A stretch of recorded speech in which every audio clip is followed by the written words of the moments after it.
విజయవాడలో ఇది pre release function లా లేదు, సక్సెస్ మీట్ చేస్తున్నట్టుంది. Thank you Peddi.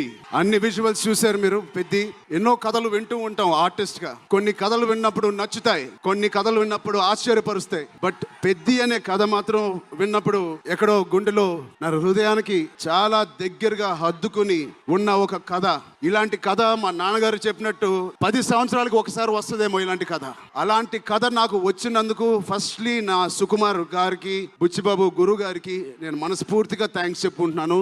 నా దారిలో, నా ఈ సినిమా జర్నీలో నాకు ఇలాంటి ఒక కథ ఇచ్చినందుకు. ఇది నా లైఫ్ లాంగ్ నా సినిమా లైబ్రరీలో వన్ ఆఫ్ ద టాప్ ఫిల్మ్స్గా నిలిచిపోతుంది. పెద్ది చాలా చేసింది, నన్ను వ్యక్తిగతంగా ఒక మంచి దారిలోకి మార్చింది. ఒక యాక్టర్గా నాకు చాలా సాటిస్ఫాక్షన్ ఇచ్చింది. ఇది నాకు బుచ్చి గారు చెప్పినప్పుడు ఇది ఒక సినిమా స్టోరీ లాగా చెప్పలేదు, ఒక వ్యక్తి జర్నీ లాగా, ఒక ప్రయాణం లాగా ఒక కథ మొత్తం నరేట్ చేశారు నాకు. ఇది మామూలు సబ్జెక్ట్ కాదు, ఇది ఎగిసిపడే ఒక మనిషి కథ కాదు. కిందకి పడిన మనిషి లేచి ఎలా నించుంటాడో అలాంటి కథ ఇది. అందరూ కష్టం గురించి మాట్లాడుతున్నారు. అరే ఇలాంటి కథ కోసం కాకపోతే ఎప్పుడు కష్టపడతామండి. కష్టంతో చేసిన పని కాదు, చాలా ఇష్టంగా ప్రేమతో చేసిన పని. ప్రతిరోజు లెగిసి పొద్దునే షూటింగ్ ఎప్పుడు వెళ్ళాలా, జిమ్ చేసి షూటింగ్ ఎప్పుడు వెళ్ళాలా అని అనిపించిన one of the rarest films నాకు. బహుశా ఒక మగధీర కనిపించింది, రంగస్థలానికి కనిపించింది, RRR కనిపించింది, మళ్ళీ నాకు పెద్దిగా అనిపించింది. అలాంటి భావం, అలాంటి ఒక ఎక్స్పీరియన్స్ ఇచ్చిన మా బుచ్చిబాబుకి స్పెషల్గా థ్యాంక్స్ చెప్పాలి. నిజంగా చాలా ఆశ్చర్యపోయిన తన బుర్ర ఎలా పనిచేస్తుందో అని. ఇంత అద్భుతంగా రాసి పెట్టుకోండి. ఇండియాలో నంబర్ 4 or 3 టాప్ డైరెక్టర్స్లో బుచ్చిబాబు పేరు ఉంటుంది ఫ్యూచర్లో. ఇలాంటి సినిమా ఒప్పుకోవడానికి నాకు ఒకటే బలం నా మనసులో, ఇలాంటి సినిమా చెయ్యాలి అని.